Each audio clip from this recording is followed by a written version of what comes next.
and flows of angel hair and ice cream castles in the air and feather canyons everywhere. I've looked at clouds that wave, but now they only block the sun. They rain and snow on everyone. So many things I would have done, but clouds got in my way. Oh, I've looked at clouds from both sides now, from up and down, and still somehow it's cloud illusions I recall. I really don't know clouds at all.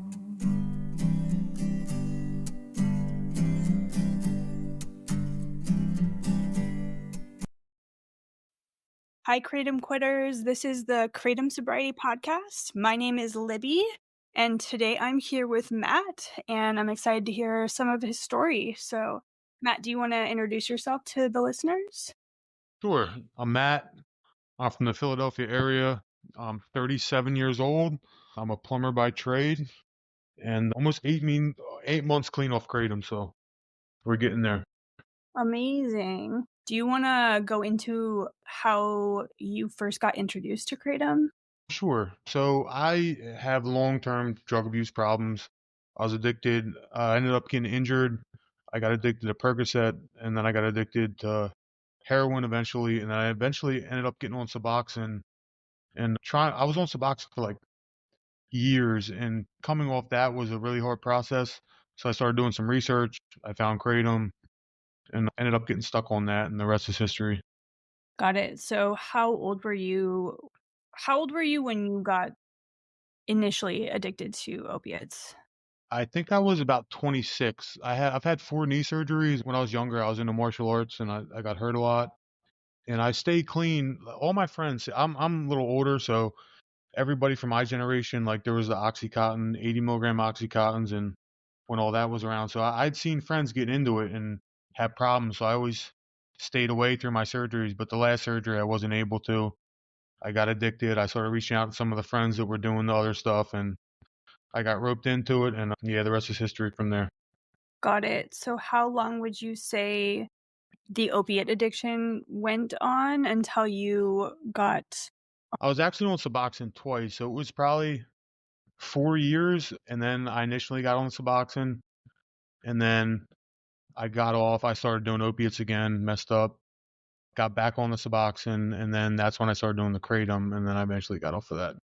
But it was a long road. It was a lot of ups and downs, lots of mess ups, lots of regret. Yeah, it sounds like you and I have a similar story. Do you want to tell me a little bit about like how you first found Kratom? Was it a friend or did you Actually, when I stumble was into across the it? opiates back in the day, I had heard of Kratom and I tried it. I think it was a powder. It wasn't really that great, so I didn't really. But then when I was trying to come off the Suboxone, I was like, I had about 2 days off it, and I was just out of desperation. It just popped up in my head. I was like, oh, Kratom, I remember that. Let me go try that. And I go to the gas station, I got an extract, and I took it, and right away I felt better. And I'm like, yo, this is organic, everything's okay. And the next day I went and got another one, and I just continued from there, and you know how that goes. Got it. So really you used Suboxone to get off of opiates and then Kratom to get off of Suboxone, so it perpetuated itself. Got it. Yes. So actually, the first time I used Kratom to get off Suboxone, I only did it for about 3 weeks, and then I thought that the withdrawal was from the Suboxone still. I was like, why am I still feeling bad? Like when I don't take the Kratom, must be from the Suboxone still. So I went to rehab. I ended up going to inpatient rehab, and I was there for a month. And every day in the back of my head, I was like, maybe when I get out, I can take Kratom. Maybe I can just try it and just. People say it's a responsible thing. It's organic. It's like coffee. It's addictive as coffee. So in the back of it was there in the back of my head the whole time. And the first day I got a rehab, I went and tried it, and my tolerance was low, and I got an extract, and it hit that spot, and it was off to the races from there. I was stuck on that for almost 2 years, just on and off. It's a nightmare. I quit for 5 days, back on, quit for 10 days, back on. It's just the cycle it's unreal. Yeah, I know it. At the peak of, let's say, like, the last little round of kratom addiction, like, Mhm. how many extract shots were you doing? So Would you I say about black bottles, like 3 or 4 of the little black ones, and then I found these purple ones, and I ended up doing 3 or 4 of them a day eventually at the very peak of, and I was, like, throwing up throughout the day while I was taking them, like, it was horrible. It's disgusting when I'm thinking back at it, like, looking at it now. It's like taking some, and I'd take too much, throw up, and then yeah, it's horrible. I don't even wanna think about it. But 3 or Yeah, 4 of we the purple ones by the end of the day, the real strong purple ones they make. yeah, we hear that a lot about, like, people consuming to the point of throwing up and then continuing to consume after throwing up. Yes. That sounds yeah. And at what point would you say you were like, "Okay, I've gotta do something about this. This You is know, I I knew can't do enough it." was enough. Pretty much 3 or 4 months into it, I started seeing the symptoms. I was like, "This is enough." But I couldn't stop. I'd be like, "Let me get 3 days off of work," and I would detox, and then I just kept going back to it. I just couldn't get away from it. I'm in Pennsylvania. At every gas station, anywhere, they have it at 7-Eleven. They got the Feel Free. It's everywhere. It's like you can't get away from it. It's horrible. The final thing that really took me away from it was my dad had pancreatic cancer. He got it, and he died within 3 months. He got really sick. And those last couple weeks, I was heavy on the kratom, and I wasn't really able to be there for him and say what I wanted to say for him in this last little bit of time. And then he ended up dying on June 10th. It was nice. And my whole family was there when he passed and everything. But I had taken kratom that day all day at work. My mom called me. She said, "Get to the house." And I went to the house, and we sat there with him and we watched him pass. And I said a prayer under my breath. I said, "Dad, I'm never going to put this shit in my body again." And I haven't since June 10th. I remember somebody came on the podcast. One of your guests came and they said, "You need that one thing that's going to keep you away from it no matter what. Like that one thing in the back of your head that will not, it's like the ultimate thing that will take you away from it." And I think I made that promise to my dad on his deathbed, and I haven't touched it since June 10th.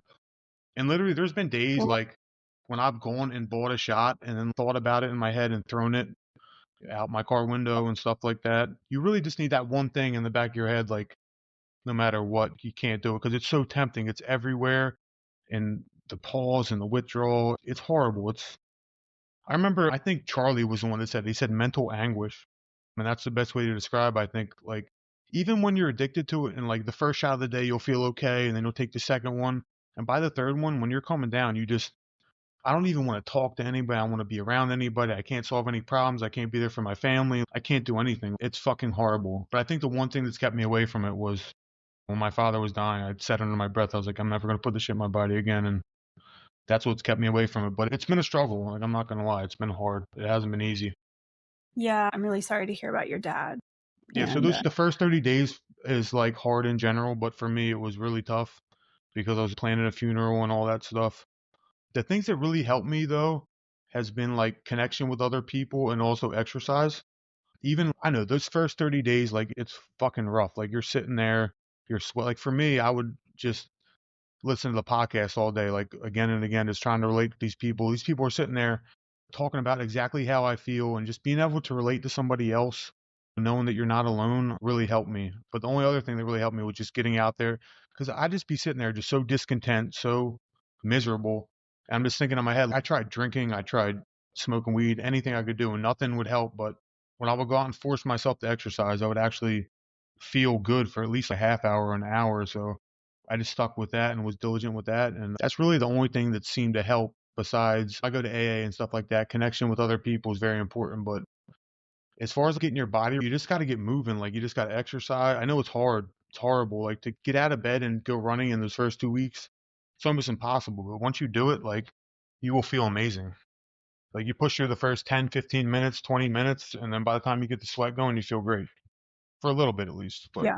Do you wanna tell me a little bit about the symptoms you were experiencing when you, sure. like, were into it all that time? Yeah. So you can't sleep at all. You sweat. The restless legs is horrible. You feel like there's a kicking sensation in your legs. For me, it was my whole body. I just felt like I had to stretch 24/7. The physical part for me wasn't too bad because I've been through physical withdrawals for the past 10 years. I'm used to it. It's like the pause and the mental stuff that really broke me down and got to me every time. Like I could get through the physical stuff, but then the next couple weeks, Like, I'm still going through the pause stuff some days. Like, some days it's harder to get through a day of work, some days it's easier, but over time it does get better for sure. But I've been through all Were the you symptoms. Like, I specifically kratom never made me throw up or anything, but as far as physical withdrawals, felt more intense things than kratom. But when it comes to the mental stuff, kratom's right up there with heroin, fentanyl, Suboxone, whatever you want to do. Kratom is one of the hardest drugs I've ever come off of in my life. Like, it's right up there with the rest of them. It's no joke. It's horrible. Yeah, I agree. I have a similar experience with it. So, did you use any supplements or anything like that to I help used you all the through? stuff Or you guys recommended. I used I megadose vitamin C. I took the black seed oil. I had this supplement called dopamucina, which actually helped a little bit for some of the tougher days. I would take that and it would help me get through. I took B vitamins, fish oil. I think that's it. A lot of the stuff anything you that got. you've I can't tell if it made a anything difference or not. It was horrible either way, but yeah. I really don't know. Physically, did you do anything other than working out, like getting out to meetings in person or any making sure to see friends and family, or were there anything that you, like, really leaned on during that, like, week and a half, 10 days? So the first 30 days, I didn't really do much because my father had passed away and we were planning the funeral and stuff. It was just hard to do anything in that. Like, I never lost a parent when I wasn't coming off of kratom, so I don't know how hard it would be, but it was definitely a very tough, trying time. The only thing that helped me, like I said, is getting to the gym. I do have a sponsor. I am in AA. I'm not really a great member of AA. I haven't talked to my sponsor in a long time, but yeah, I haven't, nothing really helped except the exercise. What kind of exercise were you doing? Just long. So I come from like a martial arts background. I grew up wrestling and then I got into like mixed martial arts, like the UFC type stuff. And I started fighting and I ended up getting injured. And that's what led me to the opiates. So I got back into that. I do a little bit of kickboxing and long distance running. Like anything that's hard cardio, hard, long cardio, where you really get your heart rate up for a long time is what's helped me. Like I'll go out and run 5 miles, 10 miles sometimes. The longer, the better. It's really about that long endurance type stuff for me that's made my mood a lot better. Like not lifting weights or something, like going out there and really getting a good sweat, like getting your heart rate going. Yeah, for sure. I couldn't do it, but I hear it helps.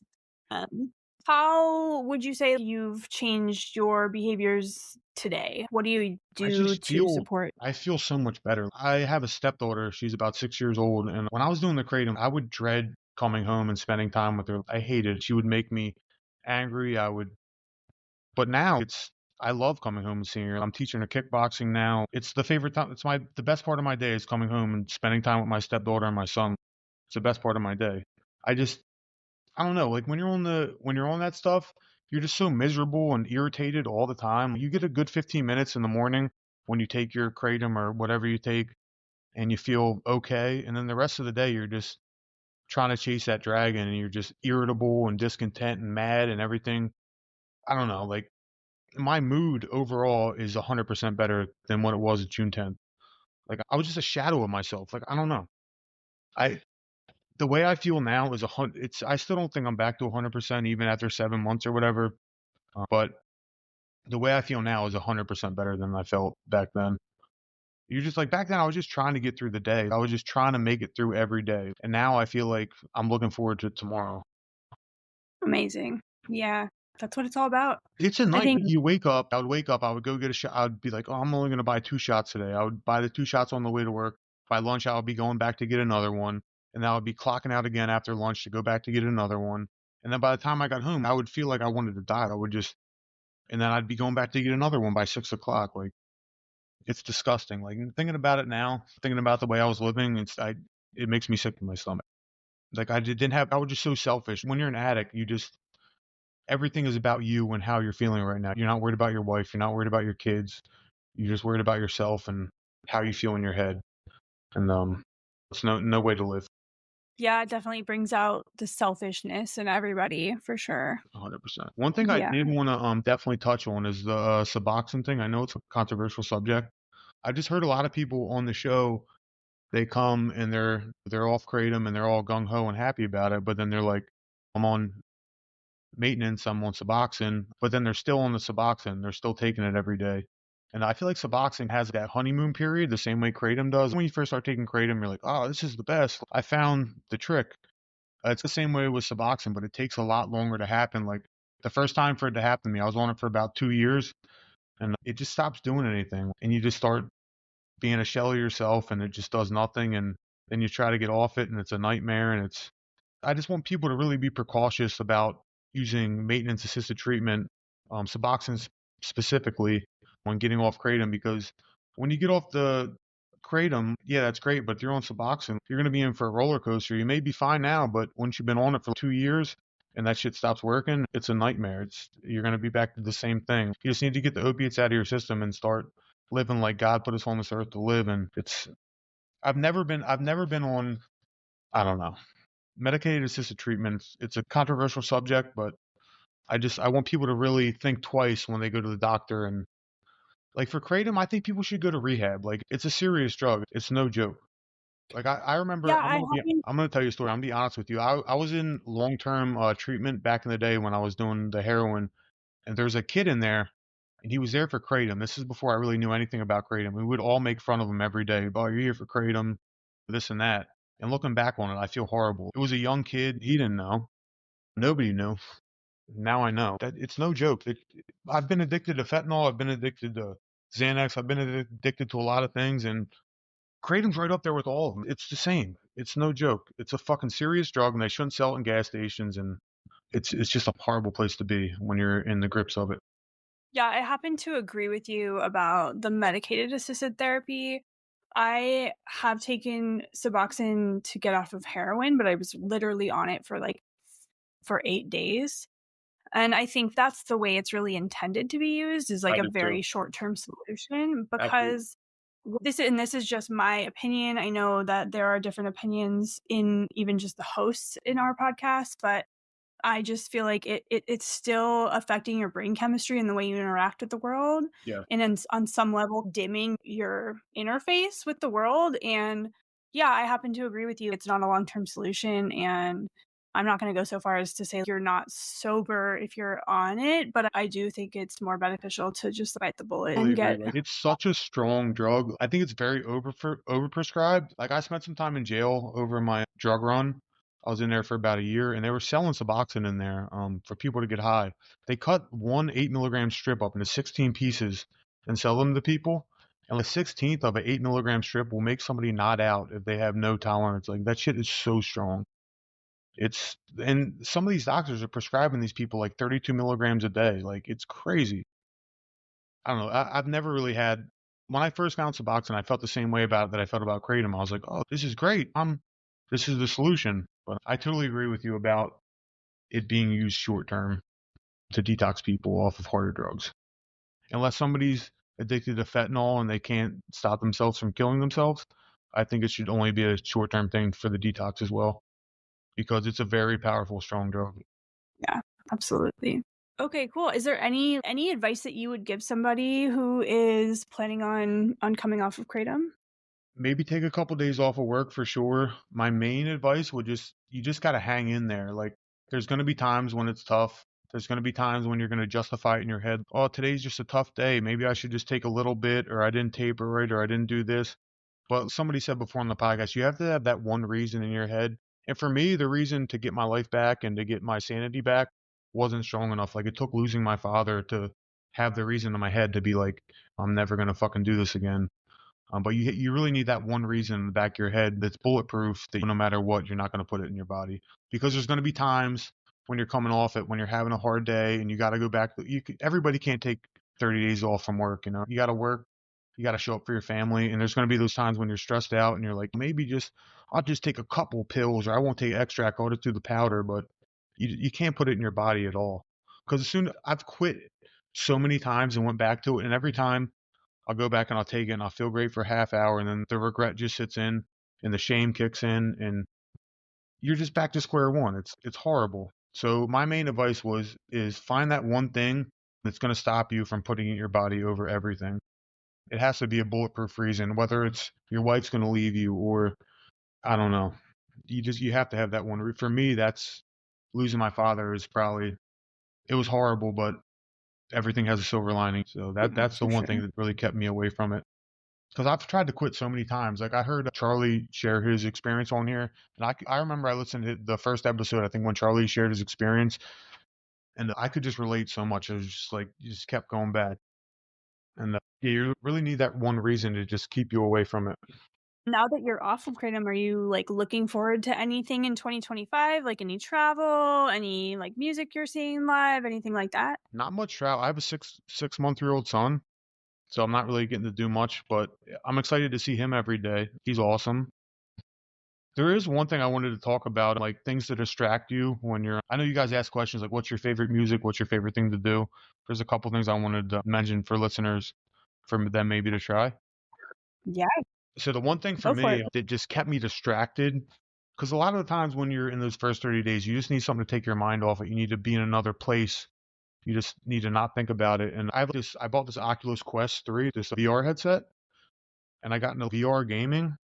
Mhm. And it helped tremendously because you put on the headset and you're just in a whole different place. And you just need something to take you out of your mind because when you're sitting there in your head all day scrolling your phone, thinking about it, it's horrible. So maybe buy a VR headset and get into VR gaming. Contractor Showdown is my game. If anybody wants to hit me up, you're welcome to.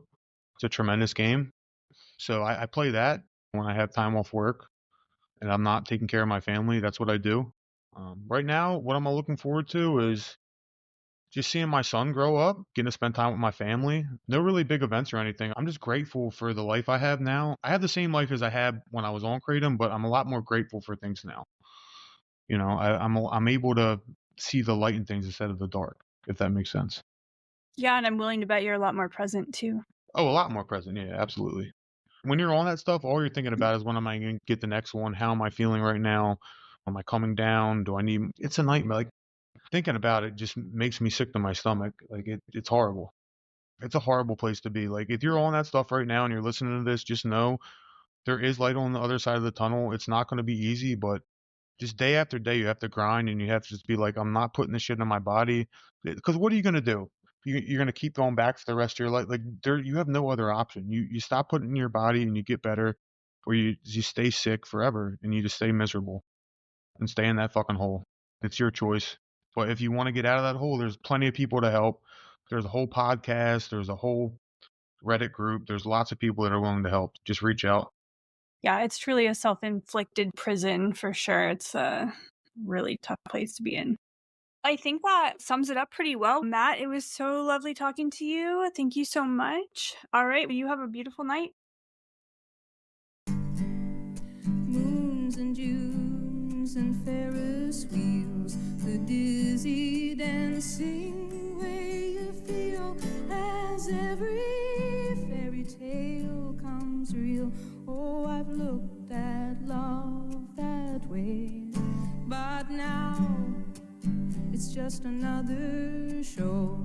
You leave 'em laughing when you go, and if you care, don't let them know. No, don't give yourself away.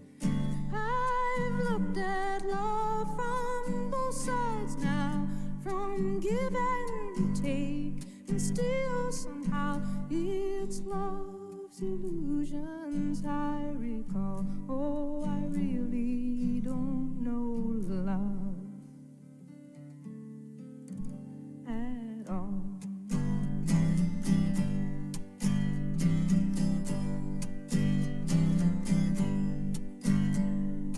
Tears and fears and feeling proud to say I love you right out loud.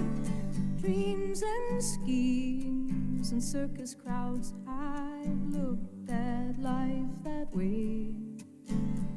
But now old friends are acting strange. They shake their heads, they say I've changed. Well, something's lost, but something's gained in living every day. Oh, I've looked at life from both sides now, from winning and losing. Still somehow it's life's illusions I recall. Oh, I really don't know light.